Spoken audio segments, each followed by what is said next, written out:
Mius-os sa 5.2% ang unemployment rate sa Central Visayas sa hinapos nga bahin sa tuig, itandi sa susamang mga buwan ni atong 2022 nga miabot sa 5.8%. Mao kini ang gipahibaw sa mga tinugyanan sa Department of Labor and Employment sa Rehiyon 7. Kinibisan ang rehiyon ang adunay labing taas nga rate sa unemployment sa panahon sa pandemya o kalamidad sa milabayng tuig. Unemployment have decreased, meaning those during the COVID and audit times that were really down, maybe they have started to really recover. No, na-recover na sila. Plus, we also have the online, no, nga mga workers that are working at home online.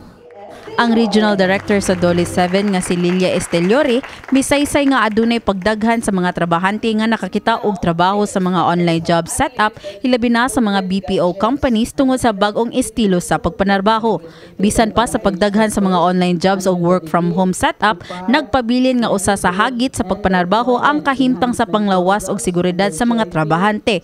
Malaumon ang DOLE nga ang ilang mga paningkamot musangpot sa pagsaka sa employment rate sa rehiyon sa Central Visayas.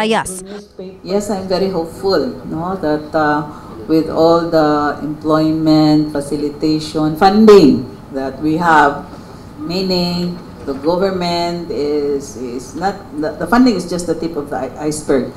The concern and the action taken by the government in order to really improve on our employment and reduce the unemployment rate is one thing that we should recognize. No?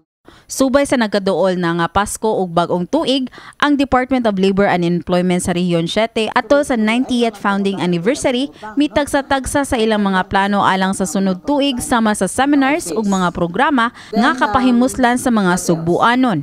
Apil na niini ang livelihood program sa mga displaced workers alang sa mga naglisod sa pagpanginabuhi ug special program for employment for students alang sa mga working students. Gitakda sab karong umaabot nga Disyembre 8 ang job fair nga ipahigayon sa SMC side. Moabot sa dulan 2,000 ka job vacancies ang mahimong ka-applyan sa mga nangita og trabaho. Kini si Mary Francis Lynn kaayon alang sa MyTV, Cebu.